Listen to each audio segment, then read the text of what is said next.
What's up? I'm back. This segment I'm gonna address pets real quick.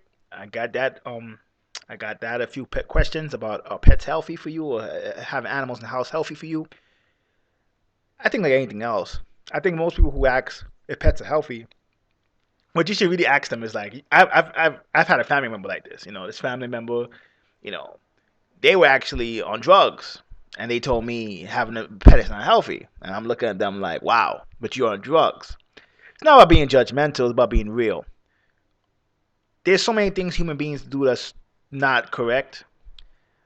Having pets is the least of your problems. Now I've heard people say, well, pets have certain parasites that we don't have, so having them increases that. That part is true. But the key to all this is if you are eating the way you're supposed to, you don't have anything to worry about any parasite from any pet that you have. The real key is when you're eating bad, and a lot of people are eating bad, you feed your pets bad food, then your pets get sick, then there's a problem. Because you're both not, because your pet is a reflection of you. But in general, not only are I find I'm not even neutral or conservative with this. I try to be neutral on a lot of topics. I'm not neutral when it comes to pets. I'm a big animal guy.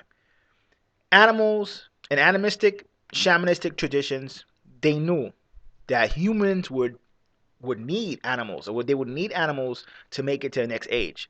The reasons why is because having pets sort of helps you to start to understand what it's like to live with different life forms. If you don't, most people, the first animals they see or see is cats and dogs. It's pets.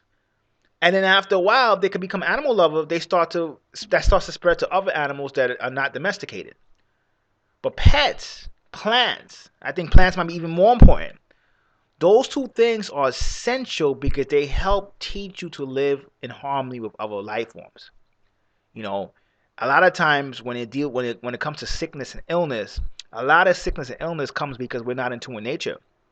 If you look at a lot of pets, when they're sick, they know a lot of animals. I'm sorry. If you look at a lot of animals, when they're sick, what do? They start fasting. They're in tune with nature, so they know how to take care of themselves. Sometimes they won't eat. Usually, when they lose that ability, it's from being around humans too long. So, in a lot of traditions, nature magic, animistic traditions, in fact, some of the first forms of psychology were actually forms of shamanism. Why? Because in a way, the pets were symbolic, or the animals were symbolic of things in the human psyche. So when you see a bat in your dream, when you see a cat in your dream, that was your subconscious mind talking to you.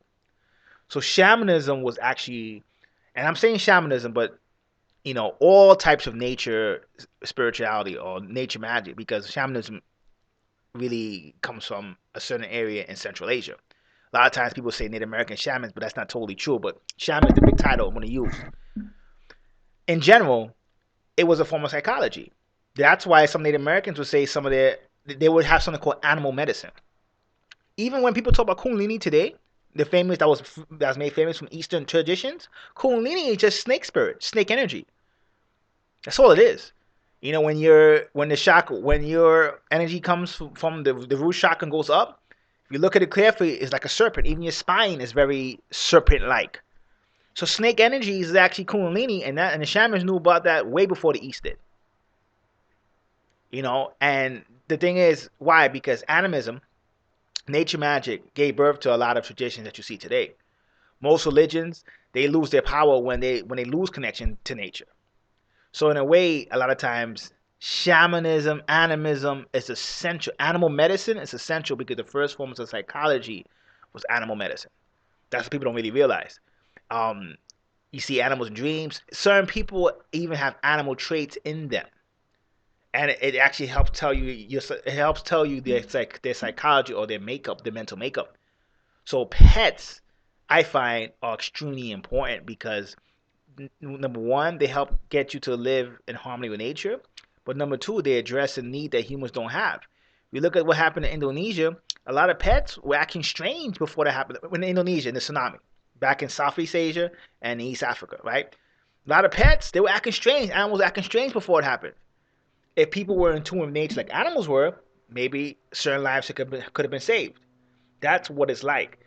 Animals are more in tune with nature. So there's a saying among people of nature traditions where they say the first teachers are animals, for sure.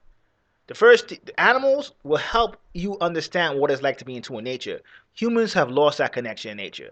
Studying animals helps you realign your connection in nature. So to me, the first animals you're gonna probably see are pets. Or if it's your cat, your dog. If you live in a farm, you might have horses, pigs, roosters. You might even have some fish.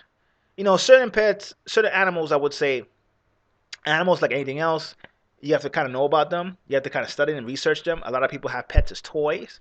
I think that's animals as toys. I think that's irresponsible.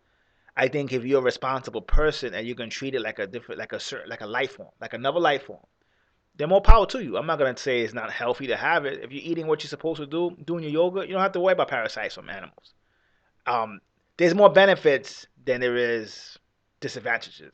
So no question, I'm an animal guy. I think pets, if it's done responsibly, it could be beneficial to you and your family. Of course, some animals, because I come from more the nature magic or animal alchemy tradition, I would say, research the animal because I see people, for instance, they would have snakes, and snakes should, if you're gonna have a snake, you should know what you're doing.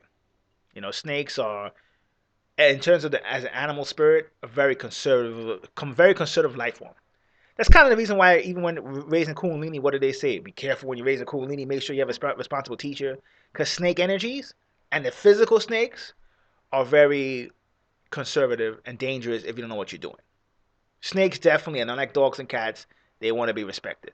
Not saying that dogs and cats don't want to be respected, but in shamanistic traditions, they know that dogs and cats actually made agreements with humans a long time ago to be handled. That's why if you look now, if you look at the ecology, the ecosystem, you look at dogs and cats, they don't really have a use other than the domesticated version of them that's living with humans. You look at them for nature, you take them away from nature, they don't really have a use. Why? Because they made that decision long ago to assist humans in our transition from one age to the next age. So pets, for sure. Next time, peace.